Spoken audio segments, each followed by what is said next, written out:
Welcome to Learning Photography with Duck. Here's your host, Duck.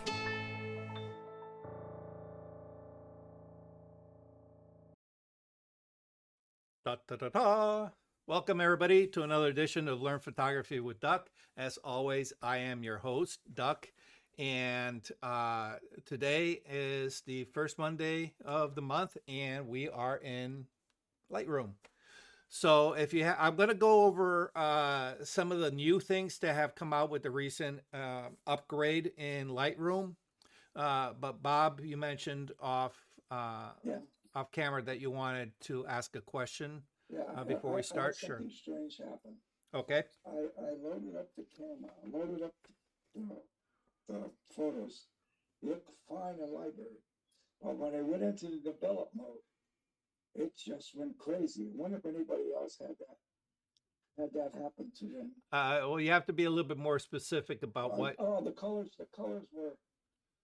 It went like the motif. It didn't look like a picture. It was just colors all over the place. And then I went out to Lightroom. And then I came back in and it fixed it. I wonder if anybody else had that kind of problem.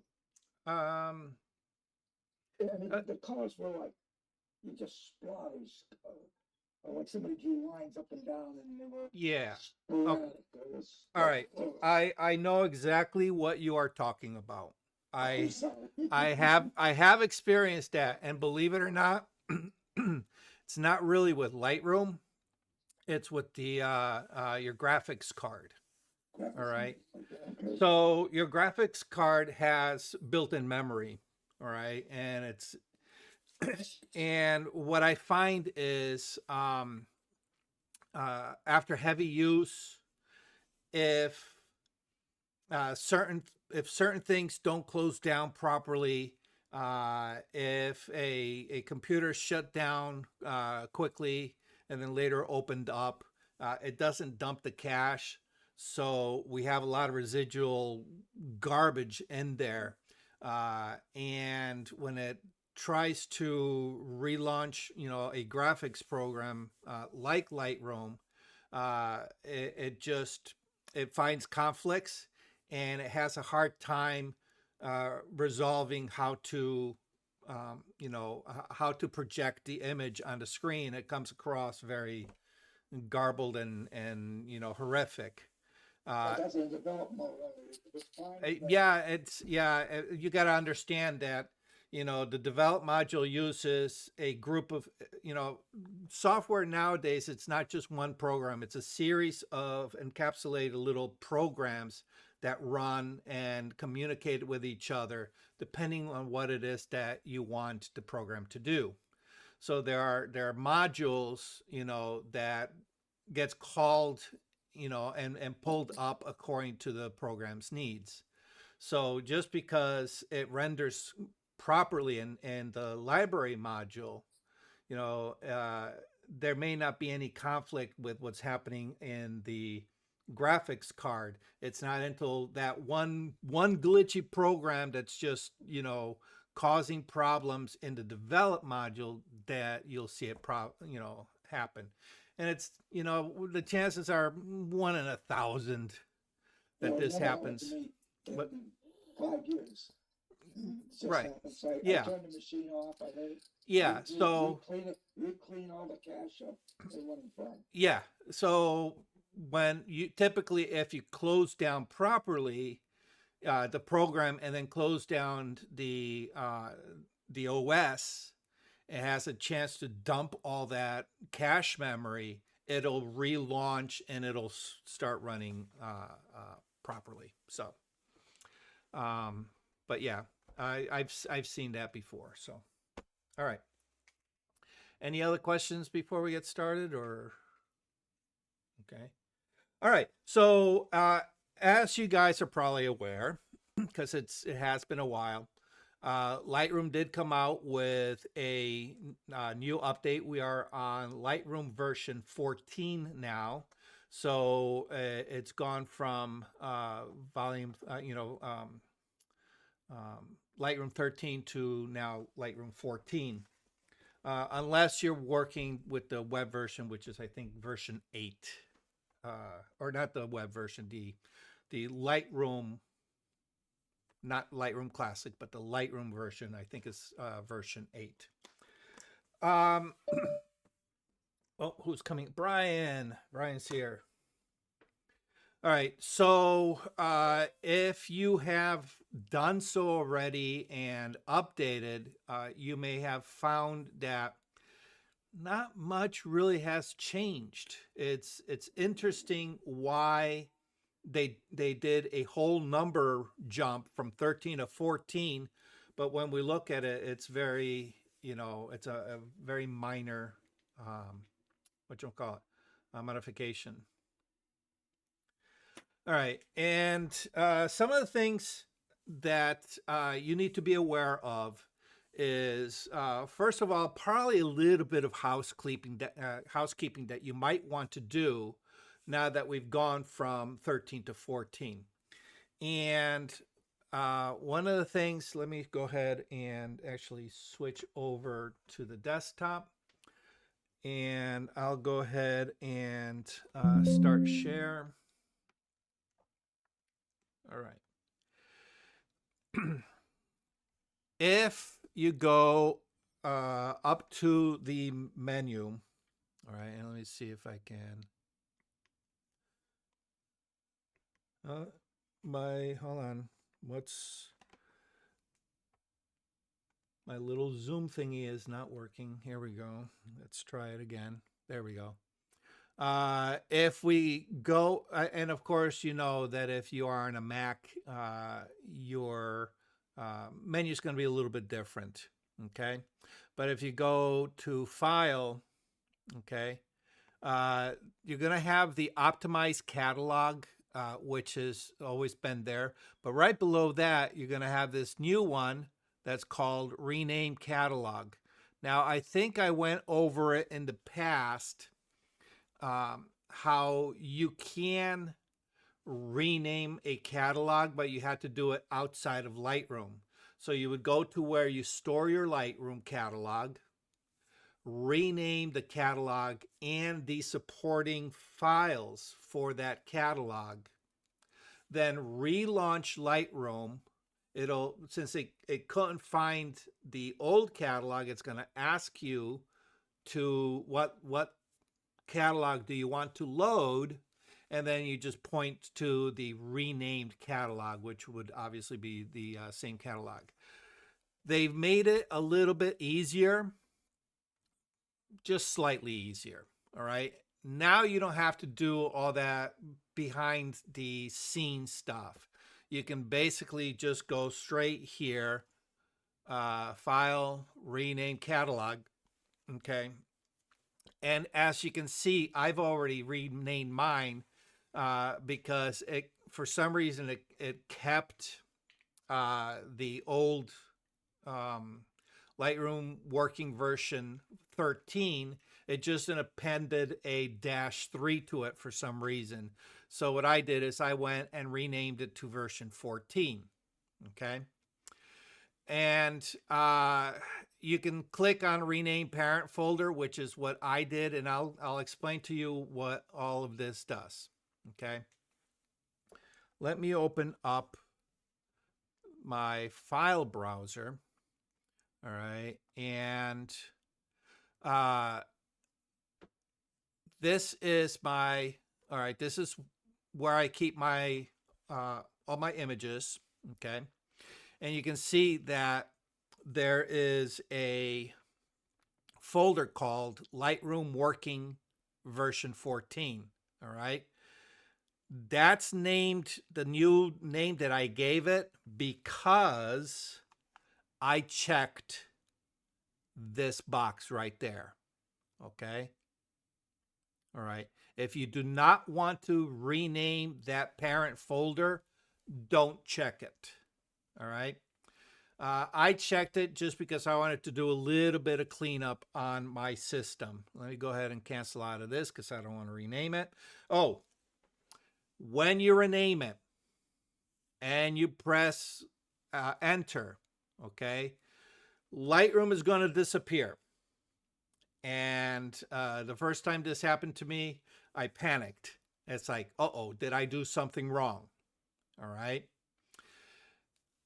Don't worry. What's happening is behind the scenes, and shame Adobe for creating this jump scare. They should have had a dialog box that pops up, with a progress bar or something. It is making the changes behind the scenes. All right. Um, once it changes it, a dialog box will pop up saying that the name change has been done, and you can go ahead and relaunch Lightroom. All right. So it's a little strange how they did that, or at least that's how it was on my system. All right. We'll see what it does, but it's just be aware that there's going to be a section where it's like you're wondering what is it doing. Okay. All right. So it renamed it. All right. And the thing is, everything that was in that folder, including all your older catalogs, are going to be here. All right. And they're going to be labeled, and I'll show you how it was on mine. Mine went all the way back to version 10. You're going to see version 13, version 12, version 11, version 10, however far back. Doc, Yes. question. Can I get rid of those? I mean, if you mentioned 10, can I, because with the new program, shouldn't that be a complete file? I need everything I need is in there. Yes. So what it's doing is it's rewriting the database. All right. So behind the scenes with the update, what Lightroom is doing, because as you know, Lightroom is nothing more than a database. It keeps track of everything that you do to your image. All right. It keeps track of where your images reside on your machine, what kind of previews, what edits you make, all your presets, all your exports, the whole 9 yards. Okay. And these are a series of catalogs, and you can see them all, or not catalogs, databases, and you can see them all here. All right. There's one for previews. There's one for smart previews. So what it does is it takes your existing catalog and says, okay, we need to add these new entry data points for the new program to be able to put stuff into. So let's say they added a new function. In order to keep track of that new function, it has to have a place within the database to record it. So what it's doing is it's creating that field. Okay. And once it creates all the fields, it updates the database. What happens is the next time you launch Lightroom, it's going to open it up to that new database. So all those old databases are hang-ons. All right. Now, in the past, it's been suggested that you at least keep one version back just in case. All right. So if you have like version 10, version 11, version 12, go ahead and delete those. You don't need them. Okay. I didn't do it because I wanted to show you how it is on my system. But what I did is, this was very cluttered because it had all those old files. So what I did is I went through them all. Anything that was not labeled as version 14, I put into a separate folder, and I have it labeled as old Lightroom catalogs. All right. And you can see version 10, version 11, version 12, version 13, and so on. Doc, Yep. Is that a folder you set up, That's or a does that come with that's Lightroom? that's a folder I set up. So I Because I basically I have. created a folder, called it Old Lightroom Catalogs, and I just moved everything from one to the other. So this must have been a class because I'm looking at my catalogs and I've got something called Old Lightroom Yes, Catalogs. I have covered this in the past. Okay. Absolutely. Absolutely. Okay. So, as a matter of fact, very recently, I think I may have done it last month actually, because I'm looking at the date here. Okay. Created a zip file. All right. Just as a backup. Okay. So what you can do is you can just go ahead and say, okay, well, these are version 10s all the way from 2022. All right. I even got a couple of version 11s here, 2022. I can go ahead and delete those. Okay. And bam, they're gone. All right. Actually, it's going to take probably a bit of time here. Okay. And you can just get rid of them. You don't need them. All right.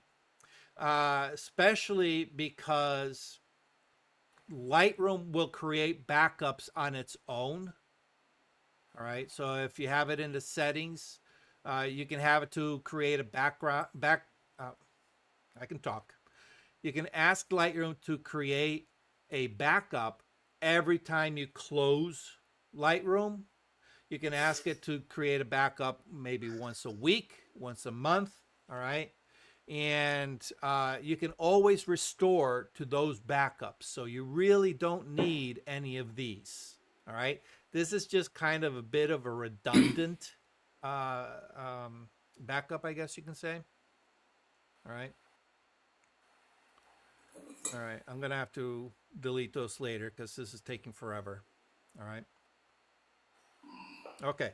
So that's how that part of the new update works. All right.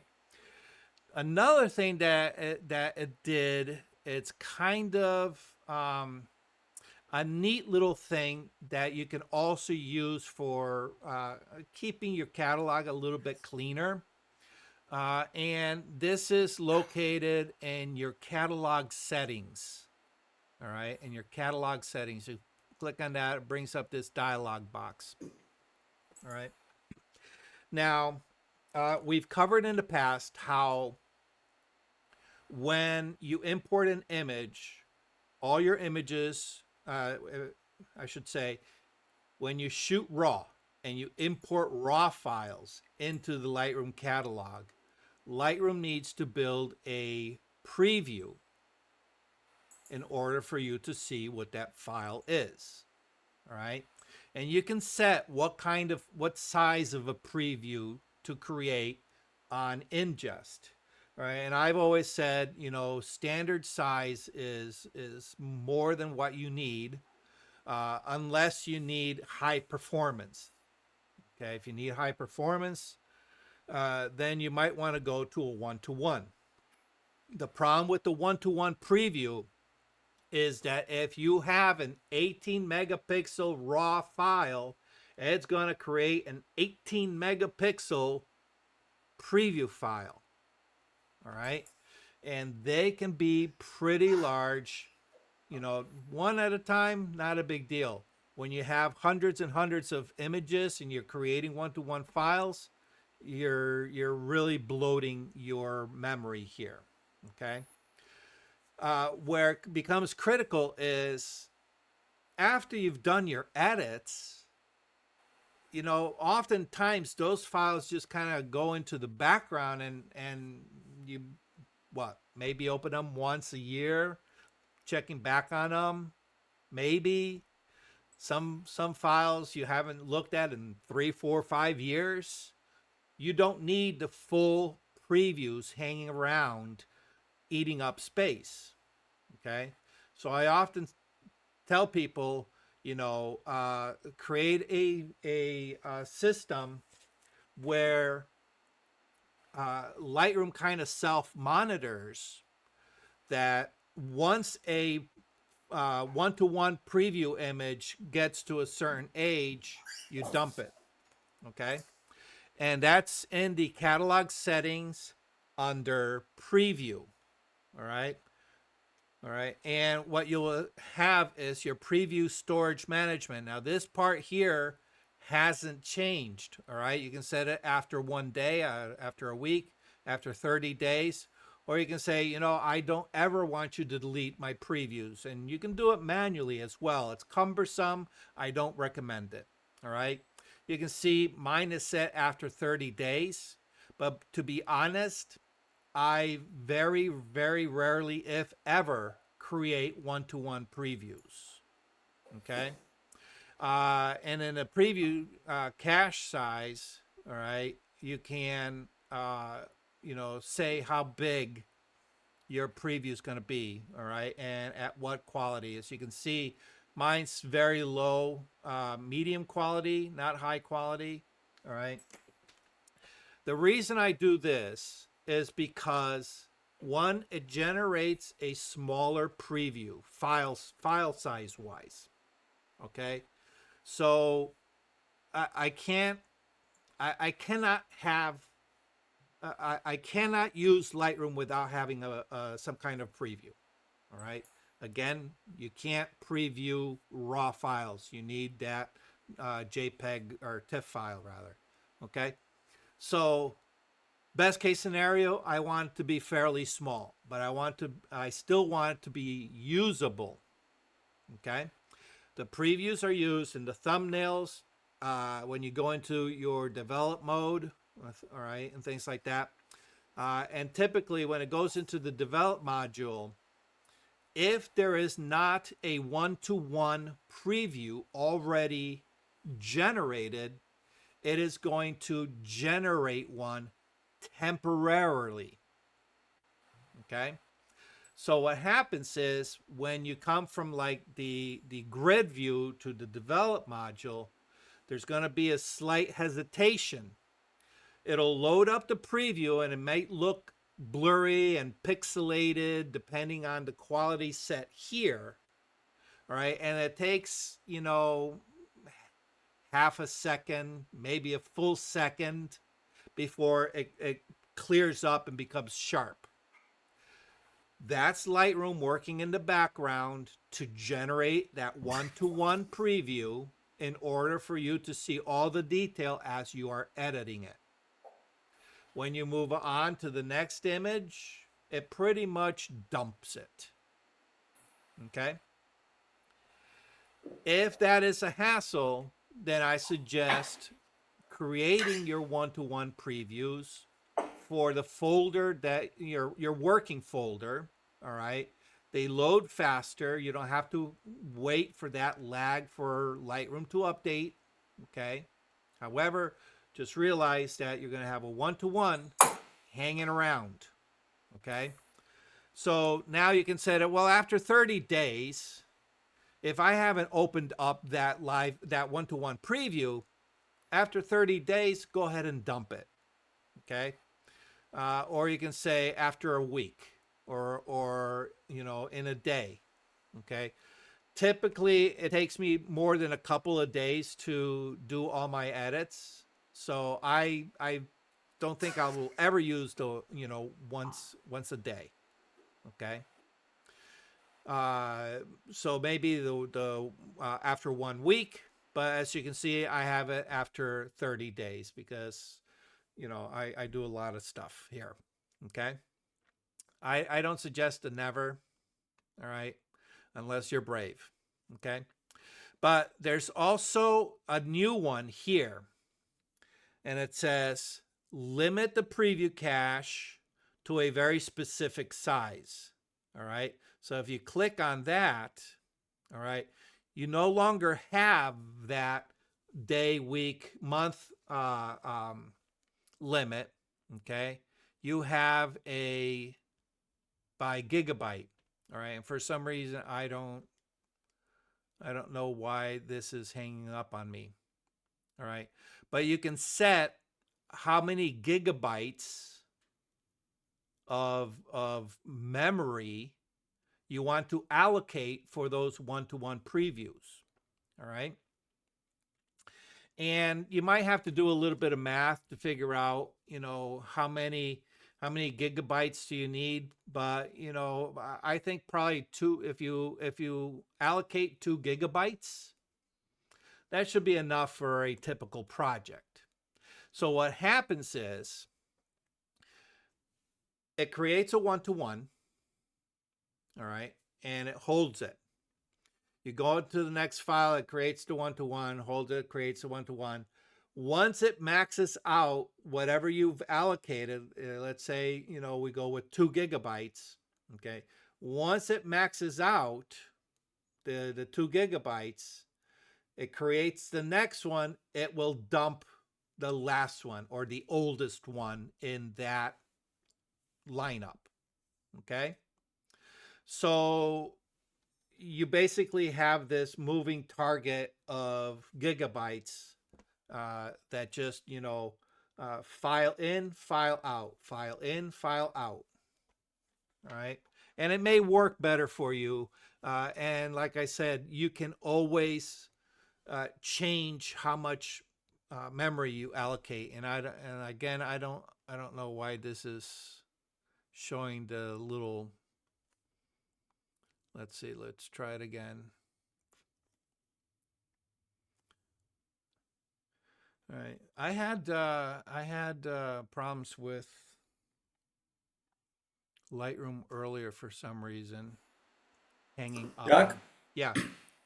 I missed where you opened up that catalog box, dialog box. You're focused on the folder. Yeah. All right. Hold on a second. Let me. Okay. All right. Why is Lightroom hanging up on me?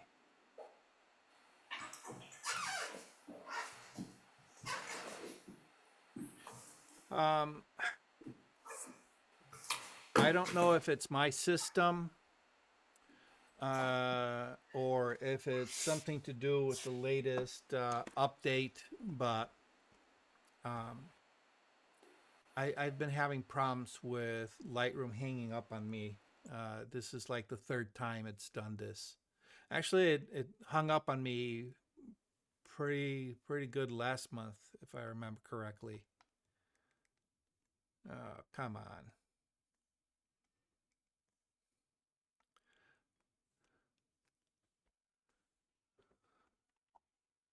All right, let's see if we can go ahead and end that task. Let me relaunch it. And where's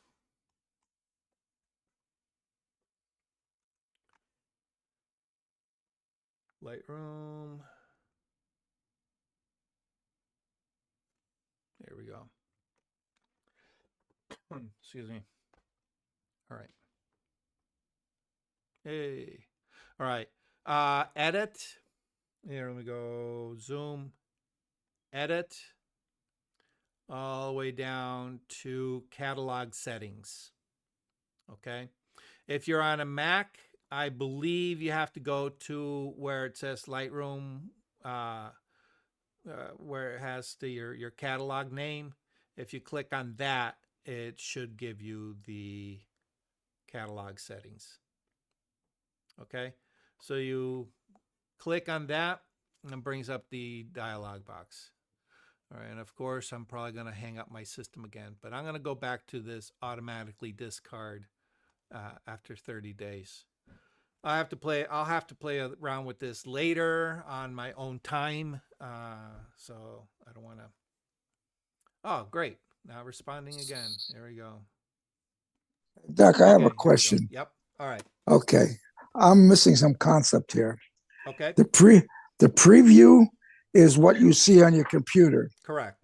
But how about the file? Say you have a 20 megabyte, you have the big file. When you go to print, does that go out and print it off that, or is it printed off the preview? Is a preview just a copy of what you're doing, but when you go to print, it goes out to a different file? Okay.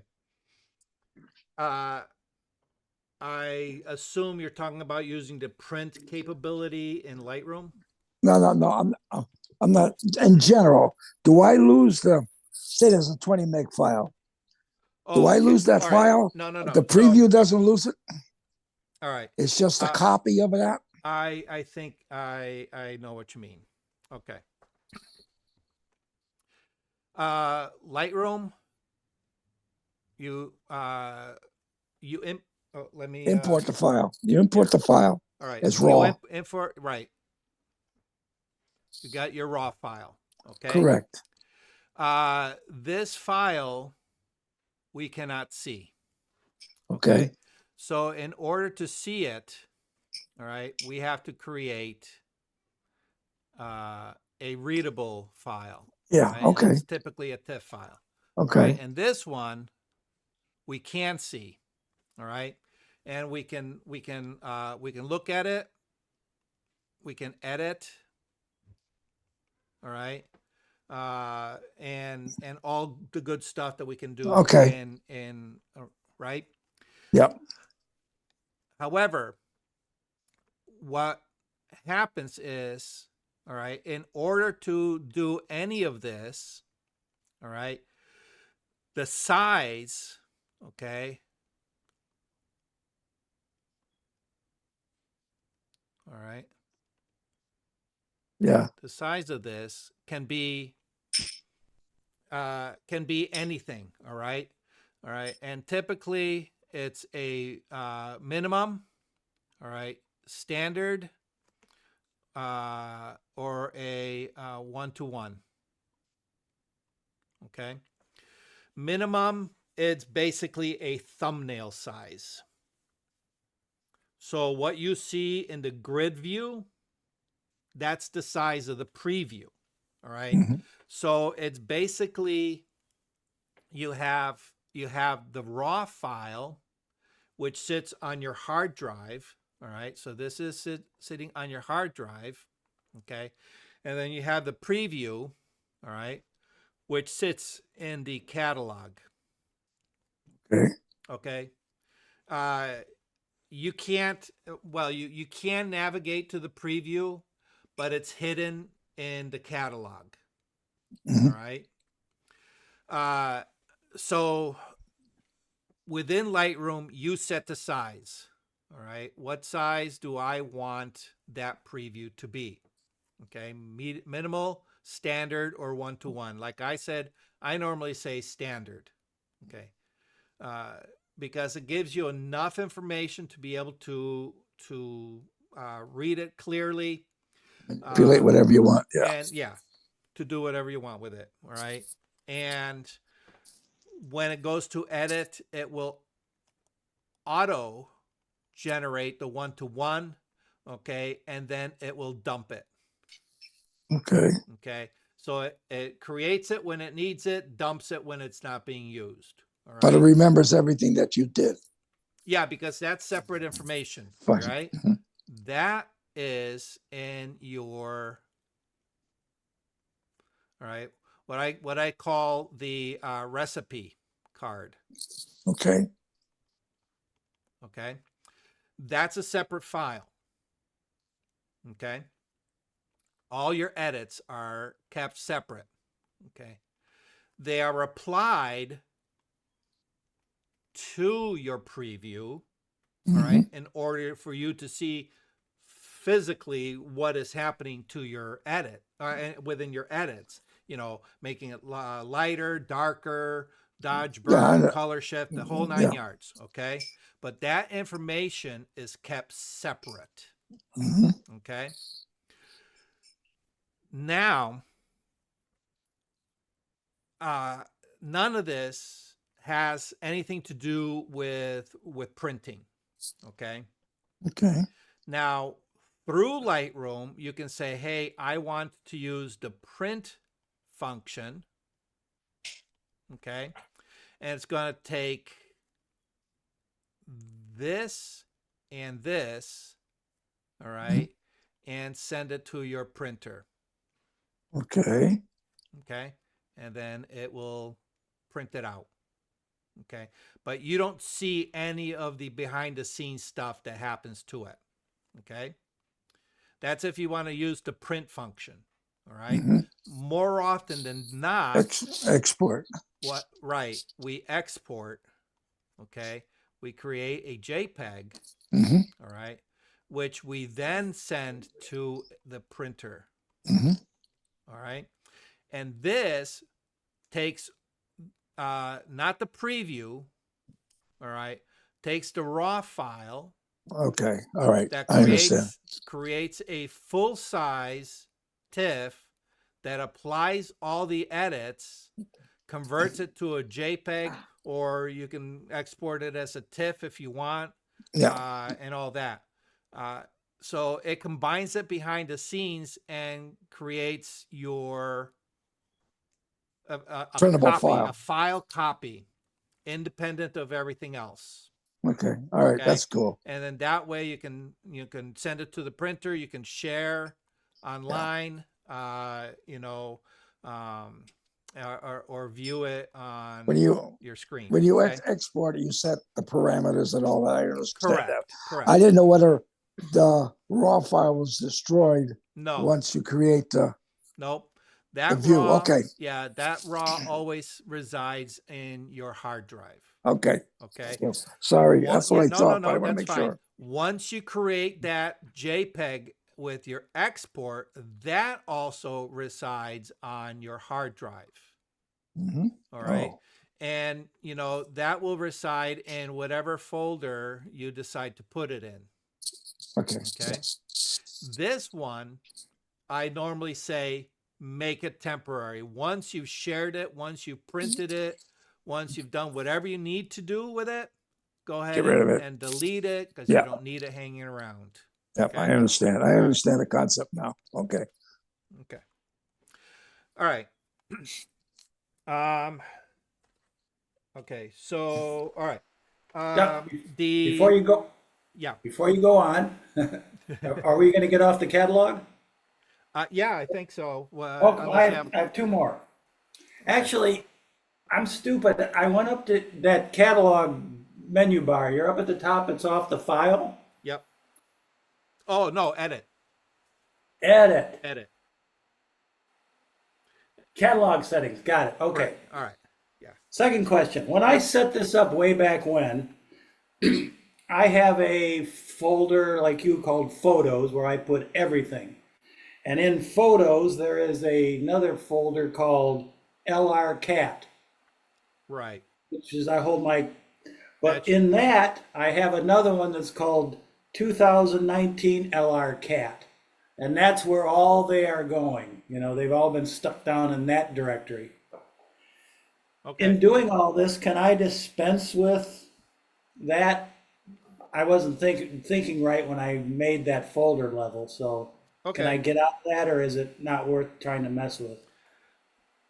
All right. So, all right. Let's see if we can figure this out. All right. So you have your photos folder, Yep. right? And then under that you have LRCat. Yeah. LR cat. Okay. And under that you have a folder called what? 2019 LRCat. 20. I can write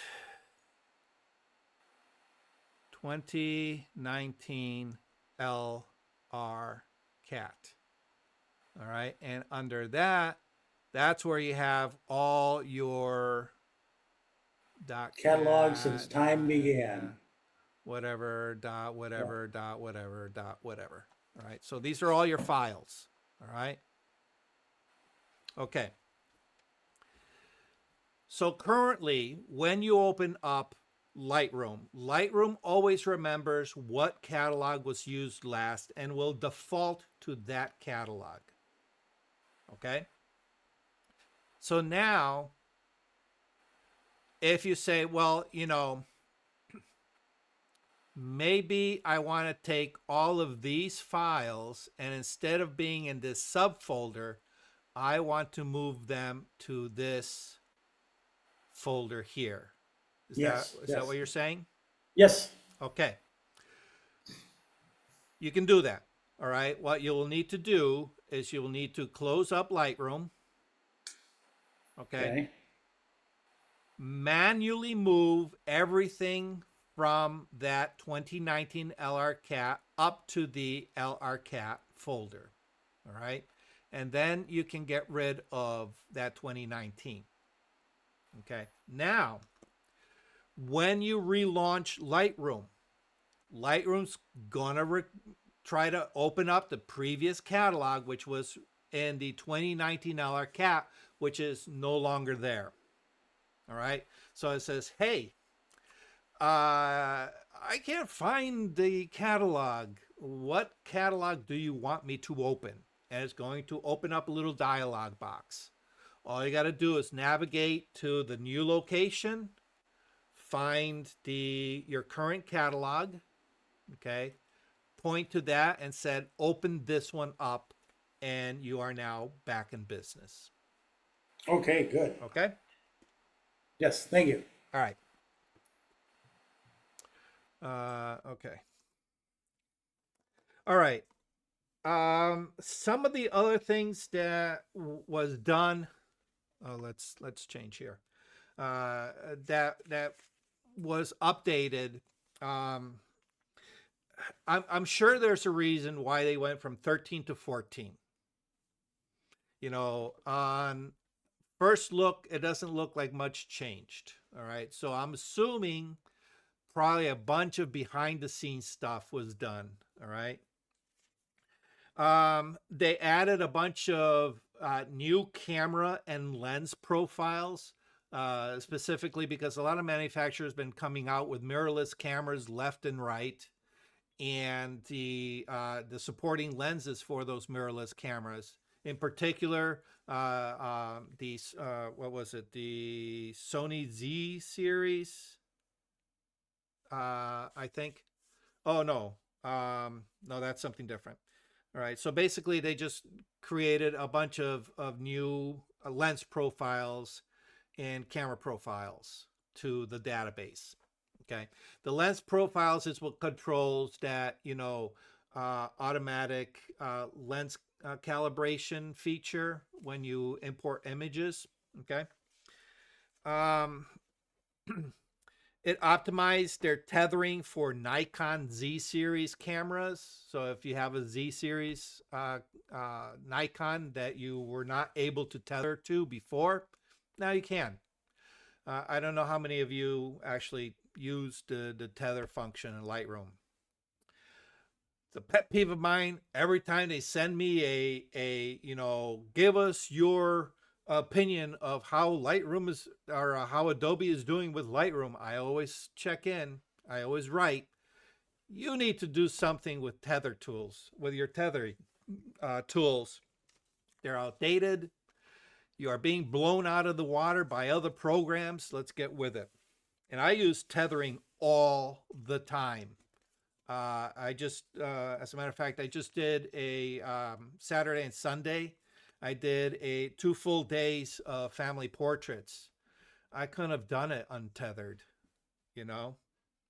All right. Other thing they added, they've expanded their denoise feature for additional raw formats. As you, again, not a big deal. It may not even affect you. But if you understand the way camera companies, you know, every time they come out with a new camera, they're always coming out with a new raw format. You know, every company has a proprietary raw format for their images, which makes it difficult for these companies who run editing programs. They have to, you know, keep up with all the changes. So that's why I'm thinking, you know, they went from the 13 to 14 because they probably added a lot of mirrorless camera functionality to the program, including the denoise feature for a lot of raw formats, for the mirrorless cameras, a lot of raw formats for like the when you do a panorama. If you use Lightroom to create a panorama, it stitches 2 raw files and generates a new stitched raw file. All right, it's DNG format. It's not Nikon RAW or Canon RAW, whatever it is. It's Adobe RAW format, but it's still a raw image, which allows you to really retain all that information from your files after combining them, which is, it's great. And now they just added the ability to really utilize the denoise feature for those combined files, just as an example. Okay. Again, some of this probably doesn't affect you at all, but I just wanted to point it out. Okay. The one that I think is probably going to be the most obvious for you is something that they added, almost a year ago, and that is the AI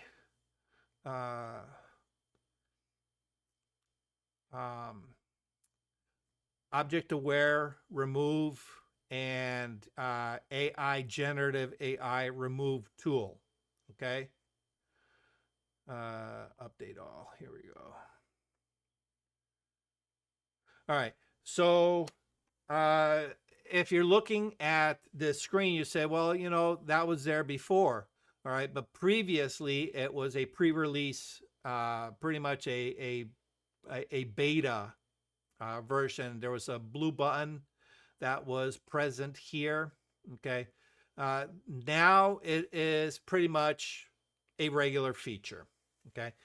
And specifically,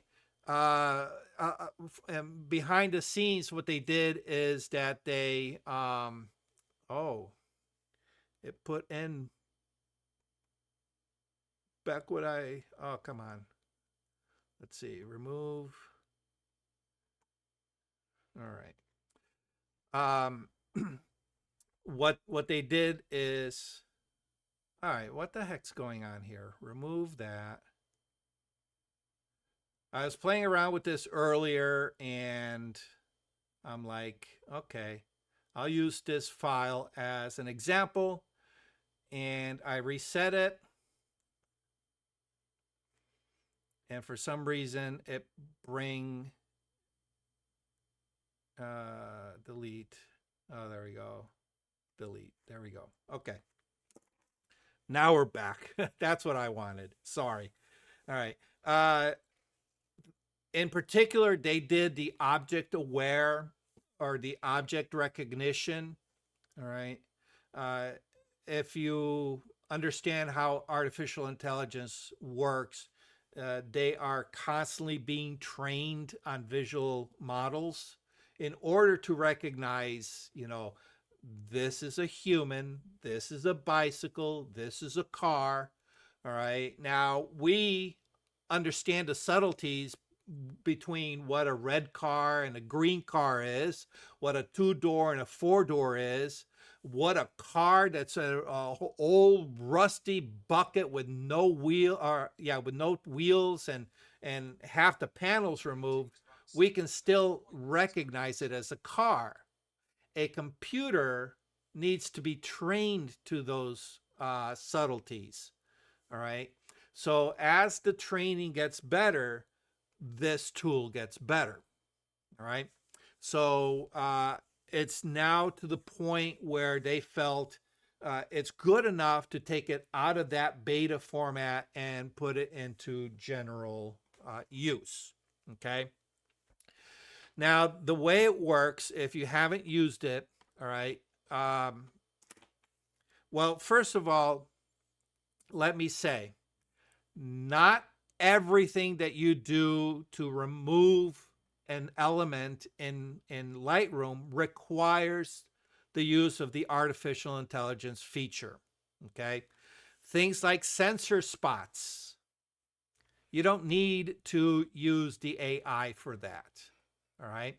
Now, keep in mind, every time you use AI, you are allowed a certain amount of credits per month. Okay, uh, it's not like when you run out of those credits, they're going to start charging you extra.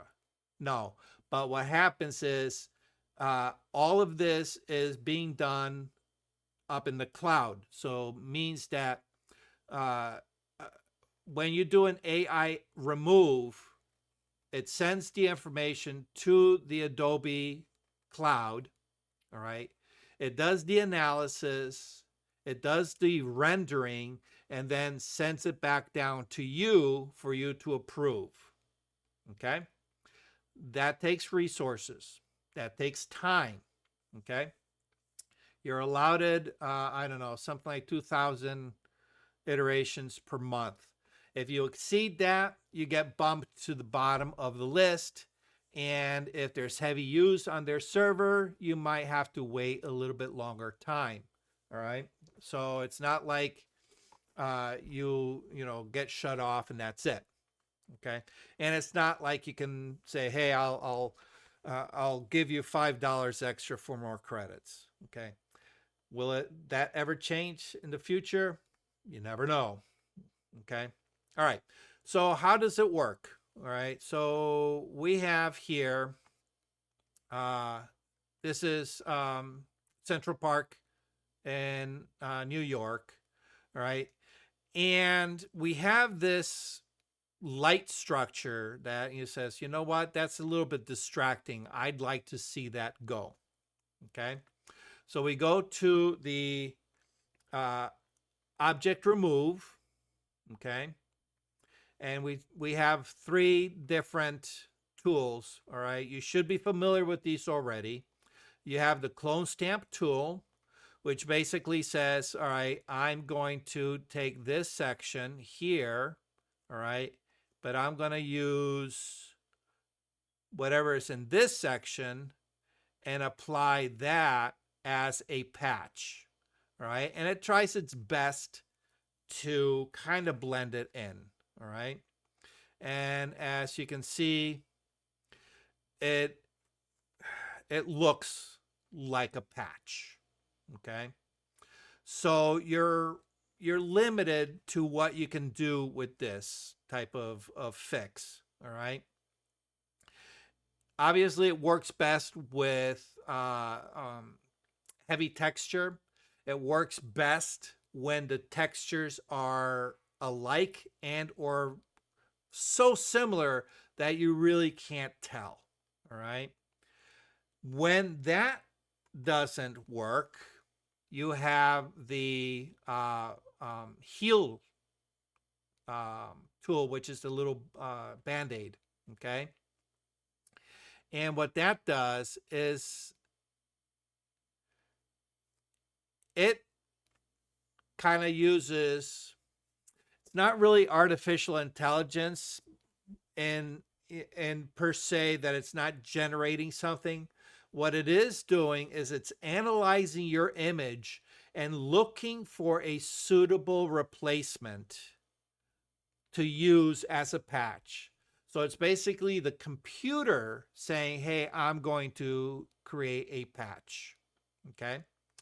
And as you can see, it selected it from a very dark area, not one that I would have thought. All right. But when we look at it, that blends in a lot better than what I selected previously. Okay. So these two tools are great for small little fixes, blemishes, sensor spots, things like that. Okay. And even, something like that light. Okay. The pole's still there. I would have to go ahead and do something with the pole. Okay. I'm going to go ahead and delete that. Okay. The smart remove, all right, I call this the smart remove. Okay. There are three versions. available to you depending on what you click in here. All right. Because there are two checkpoints here. Use generative AI and detect objects. Okay. And of course, if these are unchecked, that is the third state. Okay. I find that I typically start in this unchecked form first. All right. And I will go ahead and paint over what I want to remove. Let's say I want to remove that whole entire post. All right. And what it does is instead of going to one section and trying to use that as a patch, what it does is it checks the surroundings and it builds a patch based on what's around it. So it's a smart patch. But as you can see, it has issues. All right. Let me zoom in. You can see that for some reason it didn't get rid of that pole completely. It just replaced it with a sample from this pole over here. All right. Now, you can say, well, I don't like that. Let me try something else. And there is this refresh button that you can click on. And what it's going to do is it's going to try to rebuild. And you say every time it clicks, it rebuilds. But, oh, that's probably the best one. All right. But now we can see that it's duplicated. This person here is duplicated right there. Okay. So it has its flaws. Obviously, you can see that making large selections is not the best thing. All right. Typically, what I would do is I would use this, in smaller segments. All right. And the thing is, you have to paint the whole thing in. Okay. And then click on the refresh and see if it does something. But you'll see that it creates some really weird artifacting, kind of as this blurred image. Okay. So it has its flaws, but it has its purpose. Okay. Where we could get better results is one, we can use the detect objects. Okay. And when we use the detect objects, again, we're going to paint. All right. And at this point, we can just kind of do an outline.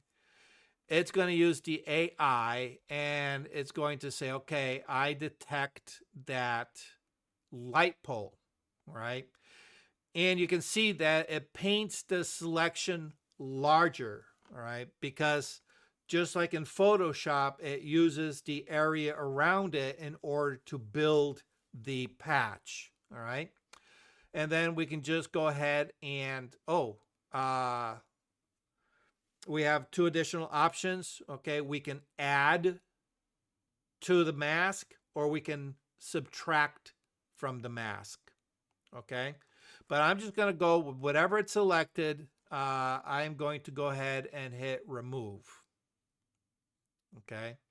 And again, you can see it kind of didn't do a very good job. It actually took out the upper part of that guy.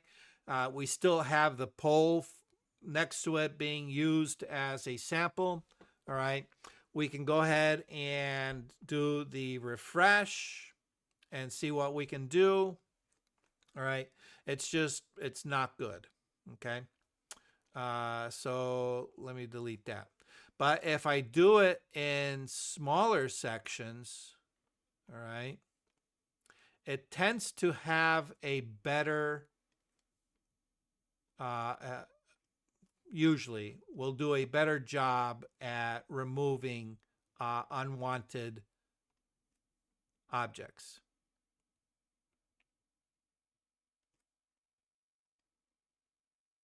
Oh, and it got rid of the guy. So let me remove that, delete. All right, make the selection.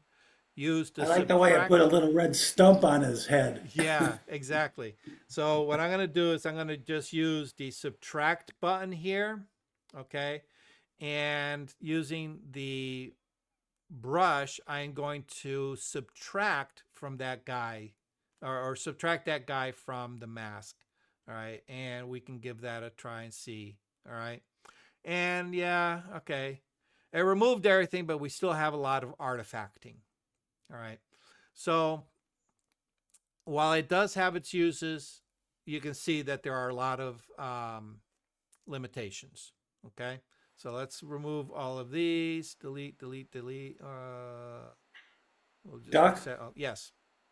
from all the demonstrations and options you gave us, it seemed like the non-AI Band-Aid worked the best. Yeah. I think that Yeah. was one. Yeah, I think that. Yes. All right. Well, for one, you're using your own intelligence, for that. Yeah. All right. But what I want to show you is what the generative AI can do. All right. And again, we're going to do the same thing. We're going to go ahead and just outline our thing. All right. I'm going to use my subtract tool to subtract this guy out of that whole equation there. Okay. I might even remove that little building. And I'm going to go ahead and hit remove. Now it's going to send it up to the cloud. Cloud's going to analyze it, and it's going to return. It's using Adobe Firefly, so it's going to return 3 versions. Okay. And we've covered this with the beta version. This is all the same. Version 1, click on it. Version 2, click on it. Version 3, and you get to pick whichever one works best. And I think version 2 is the one that really, really works. Okay. And you can see there's no artifacting. It actually works in very, very well. Okay. The limitation is you're limited to, I think the current is 2000 by 2000 as far as pixel depth.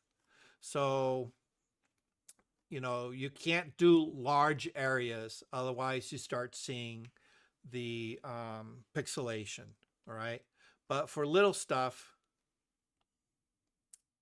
come on, for little stuff, it works really, really well. Okay.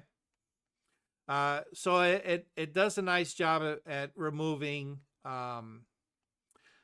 anything that is just going to interfere with your image and just become a nuisance.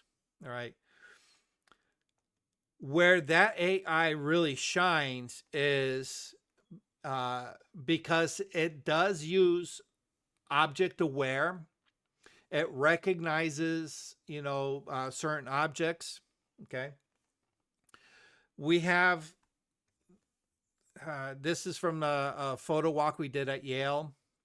All right. We have this guy in the forefront right here. All right. And as you can see, there is another person almost completely hidden. All right. By that guy.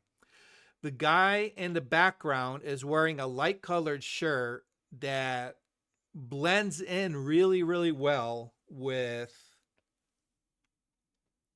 the hat. Okay. So visually, this is very awkward. Okay. And oftentimes you might say, well, it is what it is. I'm not going to spend a lot of time cleaning that up because overall it really doesn't affect the image. Okay. But it's one of those things that once you see that flaw, it's hard to unsee. So if we can get rid of anything that pulls our eye away from, where the object needs, or the look the viewer needs to look, the better. So here we are. We're going to use detect objects. We're going to use generative AI. And what I'm going to do is I'm just going to kind of follow the outline of the hat. All right, because remember, it's going to make a selection, but as you saw, the selection tends to bloom out. Okay. All right. I don't think I need to, well, maybe I'm going to subtract a little bit from the hat. Okay. And I'm going to go ahead and say remove. Okay. We're going to give it a second. It's got to do what it's got to do. And then you can see that where it overlapped, yes, it had to rebuild, but it did a really good job at really keeping the integrity of the original image. Okay. And of course, we have 3 different variations. All right. Obviously, I would say, don't look at it up close like that. Okay. So version 1, that looks pretty good. Version 2, not bad. Version 3, I think I like version 1. Oops. Come on. There we go. And then we close out. Okay. And that just, oops. Go before, after, that visual distraction is just completely gone. Makes it a little bit cleaner. Okay. Doug, Yep. I have a question. Yep. Ethics, Okay. journalism ethics. Okay. We can actually get into that with the next update if you want to hold up a second. Okay. Okay. Any questions about this AI tool? I mean, it's not really new. It's been here. It's just been finalized in its form. Any other questions? No? Okay. No, that looks good. All right. The last thing that was added is something that came across from Photoshop. I don't remember if I touched on it. I may have touched on it in the past, but it's the content credentials. All right. This was introduced into Photoshop. It's now come across into Lightroom. Okay. So we are Lightroom. We go to export. Okay. Brings up our export dialog box. Okay. And let me close up all of these. All right. We have all the typical stuff. All right.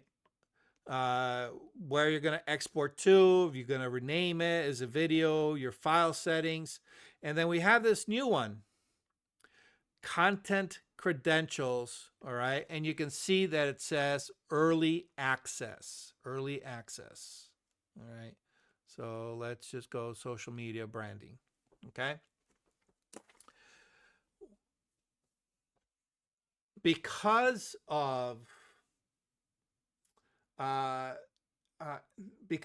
AI is becoming a little bit more prevalent. Okay. Duck, you froze up. Oh no. Yeah. Oh no. No, Duck is moving. He's Am I? moving. He's okay. All right. Are you, must be me because it's frozen on my side. But Okay. there we go. Yeah, Okay. I'm not seeing any freeze here on my Sounds like a personal problem, Alan. I Mr. got Freeze. socks on. Yeah, that's my usual. All right. So the because AI, let me rephrase that.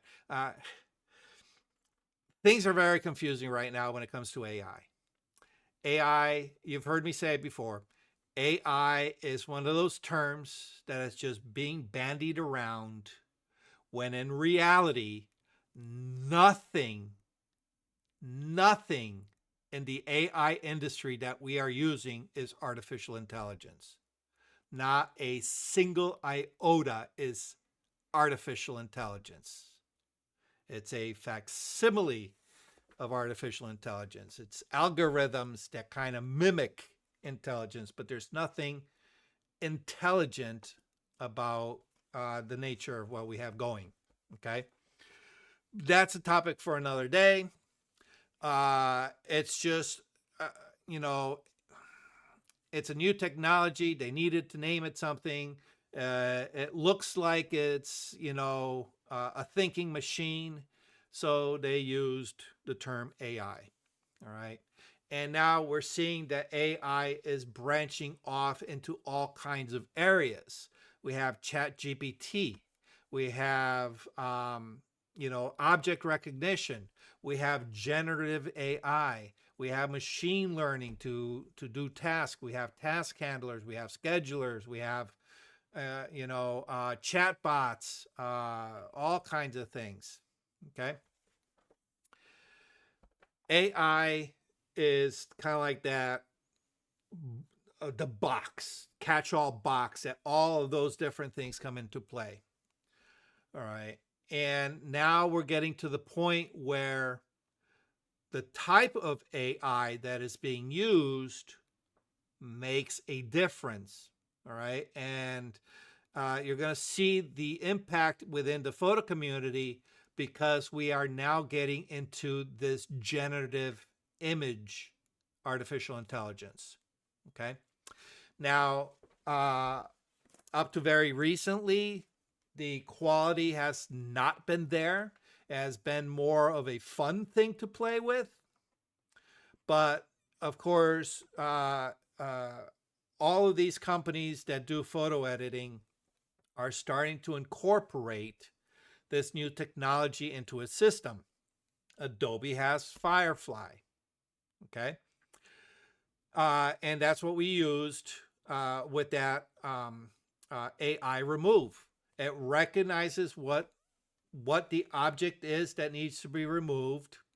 It recognizes what lies behind it, and using the generative AI algorithm, it deduces what is the best solution to replace that subject with in order for it to blend into its background.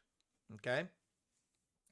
So now we have a dilemma when it comes to authenticity of work. Right. And this is some of you who are involved in image competitions. This is not a new conversation. We've covered that conversation here in previous sessions. All right. Where how much artificial interference are we going to allow into an image and call it uh, uh, as authentic creation on the part of the photographer? All right. Yes, we have AI that helps us make selections. All right. In order to do, dodge and burn, separate the foreground from the background, all that good stuff. Something that would have been done manually, would have taken 15, 20, 30 minutes to do, can now be done in 5 minutes through the use of quote unquote artificial intelligence. But is it really artificial intelligence, or is it just super smart object detection? In my opinion, it's super smart object detection. It's nothing more than the computer's ability to discern where the edges are so that it can facilitate the selection rather than you manually drawing around all the edges. all right? But you're still making a conscious decision about what needs to be selected and what you're going to do after you've made that selection, all right? Color correction, okay? Yeah, there are algorithms that help color balance an image, all right? But again, it's nothing different than what you would have done with a more manual method, okay? You are not generating anything new. You're not doing anything different that you would have done previously. It's just a little bit more efficient, okay? But now, with compositing, with object removal, all right, we are asking the computer not just to make the selection and allowing us to, make the changes needed. We're also asking the computer to say, hey, make a best guess as to what should be filled into those spaces. All right. And it's going to use machine learning. Say, hey, this is a tree. A tree needs to look like this. There's a difference between a pine tree and an oak tree. All right. And it needs to understand what the differences are and when to apply it. All right. So you can argue how much of that is quote unquote cheating and letting the machine do the work for you. All right. And of course, that's going to be a decision that the officials that run the competitions need to make on their own. Okay. My feeling is if you use anything that is generative, all right, you're going to have a hard time convincing me that should be accepted because you did not put the work in. Okay. But if you do a composite, and the selection you made and you inserted a dog there, all right, and you can show me that you took the picture of the dog that you used to insert there, that is acceptable. All right. That is a conscious artistic decision on the part of the creator. But if you just make a little circle and say, hey, give me a dog, I have issues with that. Okay. All right. That doesn't mean that you cannot use it. All right. There is a time and a place. All right. You don't have that stock image of a dog that fits into that space exactly. You don't have the time to generate it. AI can generate it. Your client doesn't care that it's AI generated. Poof. All right. But you're not trying to convince somebody that that is entirely your work. You're just fulfilling the need using the best tools at hand, and out you go. I do this all the time, okay? In commercial work, I had to photograph mop buckets. All right, here's an example. I had to photograph mop buckets. All the mop buckets are brand spanking new. When I am done photographing, guess what? They need to be repacked and reshelved to go out to a client. All right. The company's not going to waste money and products for a photo shoot like that because it's just going to run into a higher expense. So all these mop buckets were photographed dry. In post, I had to add soapy water into all those buckets. Previously, I would have needed some kind of resource to cut and paste and drop in and manipulate, tweak the perspective and all that good stuff. But now with Firefly, all I got to do is run my little border, say soapy water, and bam, it puts it in, and I'm done. Okay. The client doesn't care that I used artificial intelligence or generative AI for that. They could care less. All right. I accomplished what they needed. They paid me, out the door. Okay. Had I taken that and entered it into a contest, totally different animal. All right. That use of AI would probably disqualify it depending on the rules. Okay. So there is a time and a place. All right. So now we get into our content credentials. Okay. People are saying, well, we kind of want to know what you've done to those images. All right. But there's also another thing that's involved here that is also addressing it, and that is theft of images on social media. All right. Up to this point, somebody comes across an image on social media and says, oh, I'm going to take that and I'm going to shove it in my portfolio and I'm going to call it my own. Okay. And it was very difficult to, kind of track these down. And if somebody came across it, kind of sort of figure out, all right, are you really the originator or did you steal it from somebody? Okay.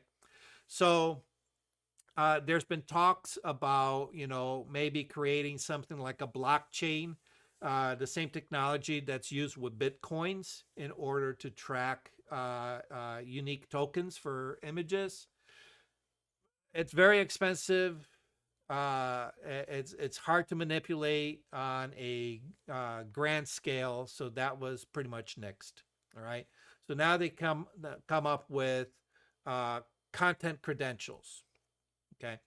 And the way this works is as you edit, when you export, you know how you have your EXIF information that keeps track of the camera model, lens, when you took the picture, if you use flash and, all that good stuff. Typically, when you use an editing program, all it did was say, oh, it was opened in Lightroom or it was opened in Photoshop, and that was it. All right. With this new feature, it's starting to track a little bit more. All right. What was done in Lightroom? What was done in Photoshop? All right. It doesn't go into the minutia. All right. It just gives you broad strokes. And unfortunately, one of the broad strokes is the use of AI. Because again, they're compartmentalizing all these different types of AI into one bucket. All right. Using AI to create a selection is not the same as using generative AI to fill in that selection. All right. But it's all being clumped into it. But at least it's a step forward. Hopefully, further down the line, they will make that distinction so that people can understand when it says AI, they can look at it and says, okay, this AI is just helpful AI. It's assist. It's not creation. Okay. So the way this works, I'm not going to go into a lot of detail because, a lot of people aren't even going to be using it. But when you go to your export dialog, there's a link here that says learn more. Okay. You can click on that and it's going to take you to the help page where you can learn how all of this is used. All right. But just to give you an overview, all right, there's a little drop down here and it says, all right, don't include any of your information. Okay. So what kind of information? All right. Like I said, all your EXIF information, that already goes, but the creator information that is attached to your file, all right, basically your name. Okay. Now, this is going to be housed separate from your EXIF. All right. So he says, well, the EXIF already has my name and, maybe my website and how to find me and all that good stuff. This is separate information. All right. This is information that's going to be read by the content creations website, and I'll get to that in a second. All right. So you can say, you know what? I don't, where are we? I don't want you to include any of my information. Okay. All right. You can say, okay, publish my information to the content credentials cloud. All right. So this is, it's all fairly new, but a lot of people are starting to jump on board with this, Adobe being one of them. A lot of the social media companies, Twitter or X, formerly known as Twitter, Facebook, LinkedIn, and Instagram are all on board with this, and I'm sure others will probably jump on board with this. All right. So when an image that's tagged, with the Instagram saying, hey, I want this information shared with Instagram, Instagram will have access to this content credentials information. All right. So you can publish it to the cloud, all right, which anybody can read. You can attach it to the file, which, Facebook and LinkedIn will be able to read, okay? Or you can attach and publish, so you can do both, okay? Now, what that means is that, let me see if where's my,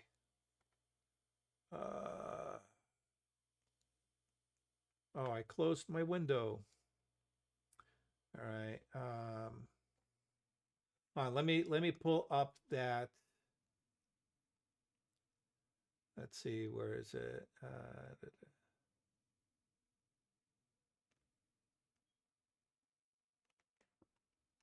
Of course. All right, here we go. Let me bring this over here. Okay. It's called contentcredentials.org verify. Contentcredentials.org verify. All right. So let me go over to Photoshop. All right.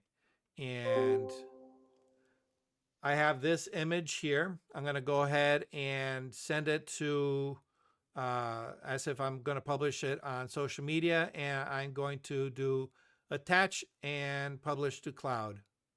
Okay. It gives me a little bit of a warning. It says, exporting may take a little bit longer when content credentials are applied. Okay. Actually, you know what? Let me just do attach to file. It doesn't matter. Okay. I'm going to include my producer, which is my name. All right. I'm not going to connect any accounts because I don't have anything connected yet. But you would sign into your cloud account and you would connect to your LinkedIn or your Facebook account or whatever it is. Okay. And any edits or activity. Okay. And you say, okay, export. And there's my exported file. Okay. Now, if we go to our properties tab, okay, and we go to details, all right, you're not going to see any information other than what's already embedded into your typical EXIF file and PICT file, all right? None of that content creation credential stuff is here, okay? But let me move this to the side. When we come here, it says select the file from your device, drag and drop. I'm just going to go ahead and drag and drop it. Okay. And what you're going to notice is on the right-hand side here is all the information, credit and usage. There's my name. All right. Apps or devices that were used, Lightroom Classic 14 AI tool used, Adobe Firefly. Okay, because remember, I removed that little background person. Okay. And this is obviously my point of contention, is because that's very vague. That's very vague. All right. Somebody dropped out, needing back in. Oh, Bill. Okay. Welcome back, Bill. All right. So like I said, it's Doug, very vague. I froze, the whole computer froze, and when I went to Task Manager, there were 4 instances of Zoom. So I don't know if they did something to me and something to Alan and or what. I had to reboot the computer. Wasn't me. Was it you? Okay. I have no control over your machine. All right. All right. So, like I said, this is very vague. It doesn't tell you exactly what was done or to what extent. All right. Was it, a selection assist, or was it generative? All right. Um, if you understand Firefly, then you know that it was some kind of generative AI. All right. But it says, oh yeah, look, we did some color exposure edits. We did some drawing edits, where we use something like pencils, brushes, erasers, or shape, path, or pen tools. I don't remember using any of those, so I don't know why that's there, but who knows? Okay. Definitely filter style edits. All right. Definitely I opened up a pre-existing file. Other edits, made other changes. That's very vague. All right. Oh, and definitely I resized. Okay. And here it is. It's giving me the original reference file. All right. So you can see that it was originated from a camera raw file. Okay. So all this information is available to people who are judging competitions. All right. So this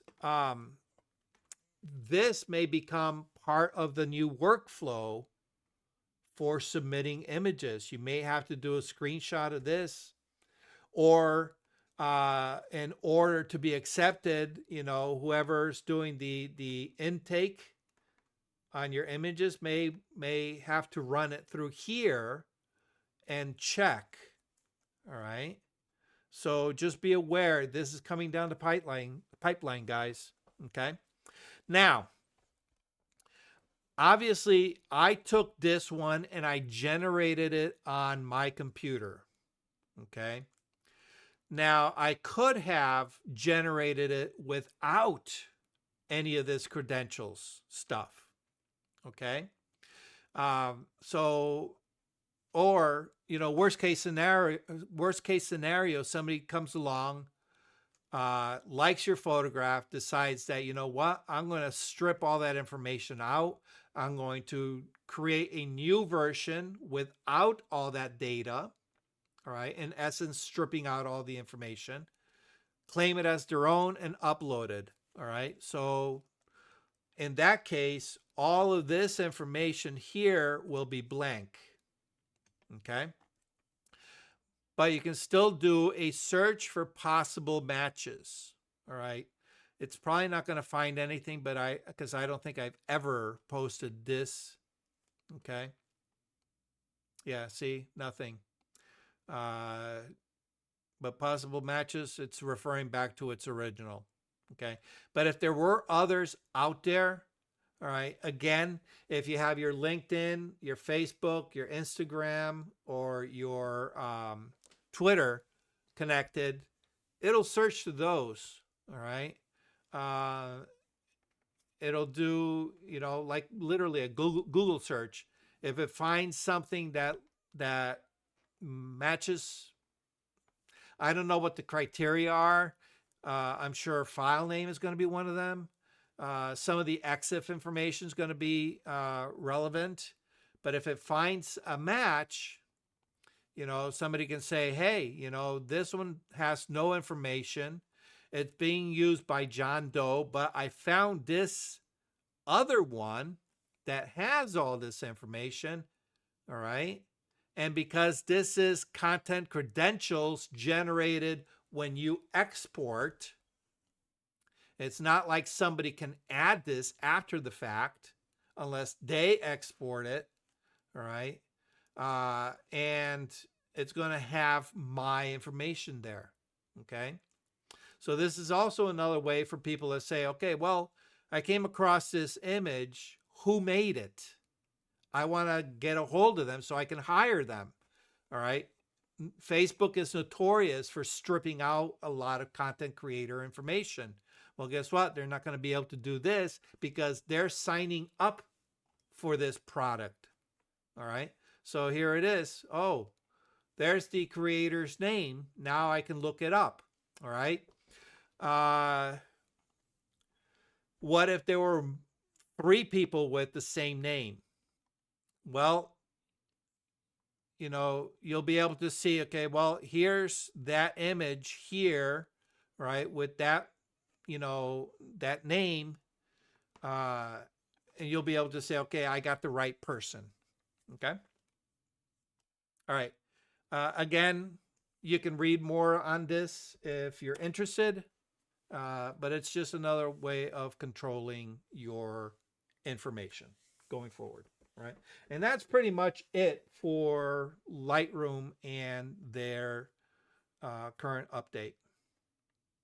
Any questions on anything we covered? Actually, I've been using that since when you had them in the beta. What I added to the repertoire was subtract. I forgot all about subtract. Mm-hmm. And I wrote that down now. I got it down on my paper now. Put it in a little section. Let me tell you, it does a decent job. All right, here it is. That's my wife. Let's go ahead and just remove her. All right. The nice thing, the nice thing about she probably would hate me if she knew that I was using this photo. All right. As you can see, I don't have to fill in the entire selection. All I just got to do is run the outline, and it uses the object recognition. And we're gonna do remove. Okay. And here's the thing that obviously, Ooh. obviously it does not know what is actually there. It's just gonna use best guess. All right, there's version 1. Version 2, I tell you, my porch, my little patio is not that large. Okay.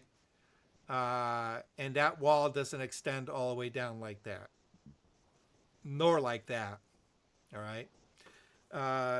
And you can see they have the bushes on top of the thing. So that's not a very good representation. It's not going to generate reality. Okay. Now, if you don't like it, you could just hit the generate button again. And it's going to give you 3 new versions. Whoa! Now that's definitely not my porch. Okay, that's not too bad. And that's terrible. Okay, so, and then I'm just going to hit generate again. So part of one of the I guess you might say a hang up that I have and one that I have to kind of like overcome is because I know what the reality is. So whenever it generates a view, I'm comparing what it gives me with the reality. And because they don't match, I'm very quick to dismiss, you know, and you got to understand. Oh, yeah, that's terrible. I think that's probably the best one. So you have to kind of suspend reality when you use this tool on something that you are very familiar with and just go with what it gives you. All right. Because ultimately, what are you trying to do? You're trying to remove a distraction. All right. Hopefully, not by filling it in with a new distraction, but hopefully something that will uh, pass the test of eliminating distractions. Okay. Okay, here's something. Someone asked me to do this, and I said, "Yeah, I can't do this." She had a family portrait, and she wanted to use it as a Christmas card, her grandchildren and children. And a neighbor photobombed the photo, and the Yep. kid was in front of somebody else. And I said, "There's no way I could do that." In a case like this, do you think that could be done? Yes, I think so. Um, as a matter of fact, I don't have the file here, but I did a workshop. I attended a workshop, and um, I was taking a photograph of the presenter, and opposite him, facing towards me, was another photographer taking a picture of the instructor. So, in essence, I photobombed his photo and he photobombed my photo. And I just used the AI tool to remove them from it. Okay. So, yeah, you can. Ooh, that looks pretty good. Okay. So, yeah, you can use it to remove photo bombs. All right. But again, you have to understand uh, it's going to use whatever information is around it in order to build the space that it's removing. It may or may not match reality. If the person you're doing the removal for is intimately aware of that area, they'll probably going to spot it right away because they're going to say, "No, that's not what my that's not what my porch looks like." Okay. So you have to say, well, I can't. You asked me to remove the person. That's the best I can do, you know, and just hope they accept it. Okay. But, like in this case here, all right, I don't care how intimately familiar you are with this area. The chances of you spotting that problem here is probably zero or maybe even 0.5%. Okay. Because it does such an awesome job of making it look like what's there. Right. And it's just because that, right, is so small. Okay. Mhm. Somebody would need to spend time purposely looking for that flaw in Let me order ask to you another find it. question. When you do the outline, how much past the person should you take, or should you just take the person itself? All right. So in Photoshop, we normally use the AI select. All right, and when it makes a selection, it follows the contour very very closely. Okay, and then if we want to do a remove, we have to take whatever that boundary is and inflate it, you know, 6, 12 pixels, whatever it is, in order to gain some of that surrounding area. All right, this is something that has to be done manually in Photoshop. They built it into here. All right, so it's going to use, all right, and I'm going to just use a very, very rough, okay? it doesn't matter how I do it. Actually, let me cancel that. Look at that. It did a pretty good job of selecting it, and I was really sloppy. All right, let's just do this. Oh, missed the shoe. We just go to add. All right, and we add that. Okay, and we hit remove. Let's see what kind of a mess it makes. Wow, look at that. Number 1, number 2, number 3. Actually, number 1 looks pretty darn good. Okay. So, yeah, you can be sloppy. uh, Okay, this is what I'm going to do tomorrow. I'm going to go to the courthouses, find out who got divorced within the last 6 months, and I'm going to send them emails saying, hey, I can get rid of your ex. oh my God. Perfect. Perfect. You know? Side hustle Well, Delane. Hey, somebody is going to do that. I have bet you oh yeah. somebody, somebody somewhere will do that. Have you seen the movie Robots, the animated movie Robots? No, no. Uh, it's a cute movie, but there's a line in there. The guy, it's the robot's voiced by Ewan McGregor, and he goes, "See a need, fill a need." So there you go. See a need, fill a need. I had to Photoshop somebody out last week, and it was kind of hard to do, but you couldn't tell. It was in the woods in a group picture. And after the group picture, the guy said, I don't want my picture posted anywhere. He gets in the group picture and tells me he Yeah, doesn't want to be there. yeah, So it took me some time to do it. It's not perfect, but nobody is going to zoom in to look, you yeah. know. You're a good guy, Charlie Brown. I don't think I would have done that. As People you have did, to understand in public, you got no control. You know, Um, and like you said, if he did not want his picture posted anywhere, he should not have gone into that photo. okay. What was he in? I've had a couple people lately. I do photography for two hiking groups, and I've lately have had a couple people. I don't know if they're in witness protection Yeah, program. I If was gonna they're ask if they're in you. witness protection program, why Yeah, are they on a hike? yeah. God. Oh, let me tell you. Not to go on a tangent, but it must be much more difficult nowadays for witness protection with cameras all over the place the way they are. Well, I've You always know? said, one of my favorite shows in the 60s was The Fugitive, Yeah. which you could never have today because, people with their cell phones and Yeah. Instagram and Facebook would go with their cell phone going, hey, there's Richard Kimball. And everybody in the restaurant would be. Yeah. Yeah. Yeah. That's it. That's it.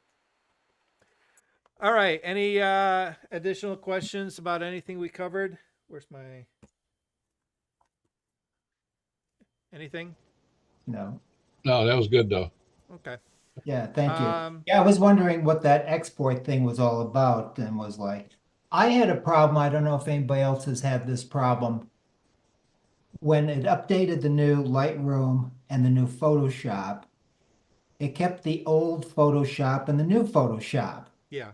And I was having trouble with the computer, so I got rid of anything that was Adobe, and I reinstalled Hmm. everything. Which is strange because normally when there's a version upgrade, the old one goes away. Well, originally they would keep it and you would have to manually remove the old version. Then they added the feature where you can make a selection to have it automatically remove the old version. Okay. So Oh, yeah, it's a learning process for them on certain things. You know, they've been in the software industry eons now, and they haven't figured out those basics. Come on. At least they update though very often, which is great. Yeah, yeah. Well, I have a friend who retired as a graphic artist 5 years ago. 5 years, 6 years? Yeah, 5 years ago. And I told her how much has changed with Photoshop. She would not Oh yeah. recognize it Yeah. today. Just Camera Raw alone, she would not recognize Right. how they changed that. Yeah. Okay, so next week is Photoshop. I don't think Photoshop's done anything worthy of shouting about. I know the most significant thing they did was with the Adobe Camera Raw, but it is what it is. I think you guys can handle that okay. It's something to do with the tools, something about removing that looked a little different. Yeah. There's where there's the lasso, it looked as if there was another option there that wasn't there Yeah. before. Yeah, they said it's not quite. You know how up to very recently, Lightroom Classic and Adobe Camera Raw kind of mirrored each other. Now they're Yeah. starting to kind of diverge a little bit. I don't like that. Yeah, well, That's life. Yeah, but you know what? life, Yeah, because, I'm just you one know, customer. That's all, yeah. and I we I have to don't find, wonder what makes them decide what they do. Who knows? well, I've hated that with any software, whether it's Microsoft or whatever, where they make major change that where you have to have a learning curve. Yeah. Well, I have a feeling that eventually what they want to do is move over to Lightroom and get rid of Lightroom Classic. Once Lightroom catches up to the full functionality of Lightroom Classic, they'll Mhm. probably get rid of Lightroom Classic, Yeah. you know. Because Lightroom plays well with Lightroom Mobile, plays very well with the cloud and all that good stuff. So, okay. All right, guys. Let me go ahead and stop the share. That's pretty much all I got for you for today. Once again, thank you for hanging out with me, and we'll see you next week. Thanks, Doc. Good All night, right, Doug. guys. Thanks. Good Be night. safe. Good night, everybody. Good night. Good night. Thank you for watching Learning Photography with Duck. Brought to you in association with Milford Photo, your local full-service camera store. Located in downtown Milford, Connecticut, Milford Photo offers you a personalized shopping experience. From the latest camera gear to printing and framing services. And, of course, educational workshops to teach you the finer aspects of photography. Don't forget to tell them Duck sent you.